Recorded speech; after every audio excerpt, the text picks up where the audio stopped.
To tell you a little bit about what that plan looks like and how that unfolded for her and for so many other kids. In fact, Trevor Ford right now is giving his first ever Young Life Club talk as a Young Life leader in Austin, Texas, as he's a junior at the University of Texas, and he's up right now standing in front of a group of high school kids in Round Rock, telling them about Jesus, the way that we had the opportunity to do that for them. But Delaney was willing to come home for the weekend and spend a long weekend and share a little bit about her journey and what it has looked like to transfer into college and continue on in ministry.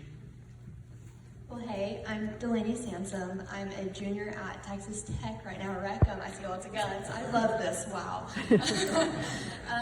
But yeah, it's whenever I look back on my life, it's really hard for me to remember a time where I wasn't involved in Young Life. I remember being in 7th grade and my writing teacher, Mr. Ladiolis, coming up to me and inviting me to my first wildlife club.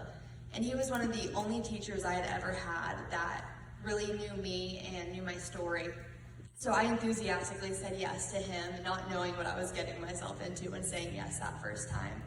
And so I showed up to that first club, that first wildlife club, and an hour later decided that Wednesday nights were my new favorite night. And I remember I was shaped by the unforgettable skit, If I Were Not at Young Life, and by the unforgettable farmer who shouts, scream, or give Bessie give, the baby's gotta live. I thought it was the funniest thing ever. But I remember sitting in that club room and thinking to myself, if I weren't at Young Life, I would still want to be at Young Life. So I continued showing up throughout high school, and I got the privilege of going to Windy Gap, which is a Young Life camp in North Carolina, and that required a nice 23-hour bus drive with my best friends. And it was so much fun, but I just want to bring attention to this real quick because I think it was one of my favorite parts of going to camp. But Game Show Gary, if you don't know who he is, it's this man in a wig. But Game Show Gary would come on the microphone every hour and announce how much time was left in the trip. But this was like 2 a.m., him getting on the microphone and whispering 12 hours left to go, like all hours of the night. It was spot on.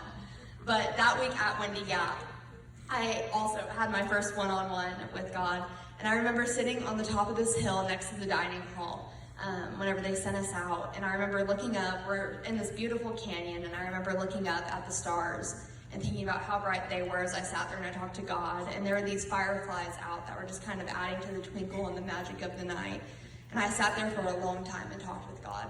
And I had the most amazing camp experience that week, and it really showed me what a relationship with God looked like long term.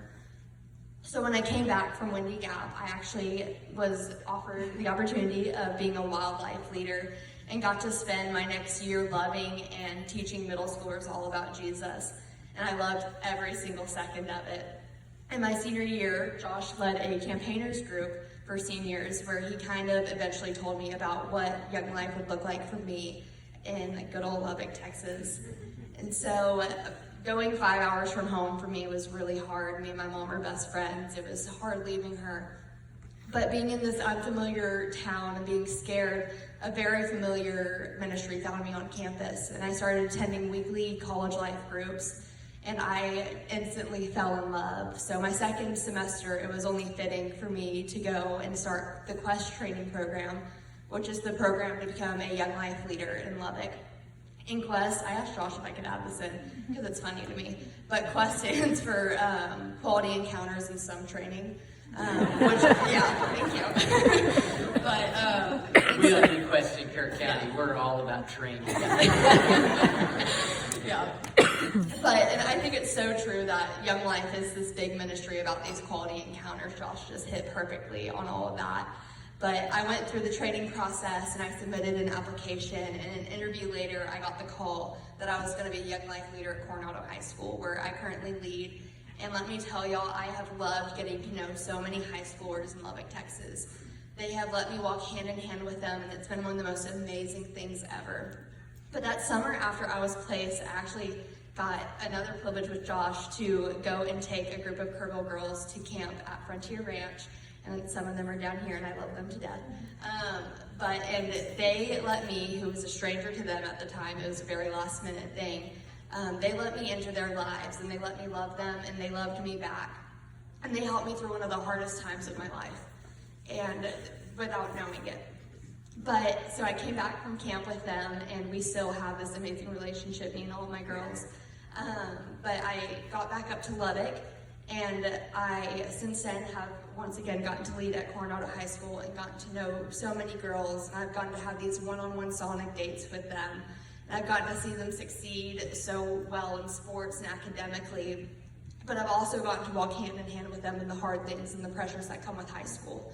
And I think that there is a lot of beauty in that. And so recently I was actually offered the position of being on student staff in Lubbock. So I'm currently serving on staff for Young Life in Lubbock, and just gave last club in Lubbock my first Young Life talk, where I got to tell a room of 300 plus high schoolers about Jesus' unconditional love for them. And it's one of the coolest things ever. And if I had to sum up my experience of being a Young Life leader so far, I'd say it's the best thing I've ever done, hands down. There's absolutely nothing I would rather be doing. But with all that being said, I know I've learned a lot within being in this world of Young Life. A lot of things I could mention, but I think a couple of the important key things is that I've learned how to teach others about Jesus' unconditional, unfailing love, because that's exactly what they taught me here in Kerrville. And that I have learned how to love others so well because that's how my Young Life leaders loved me.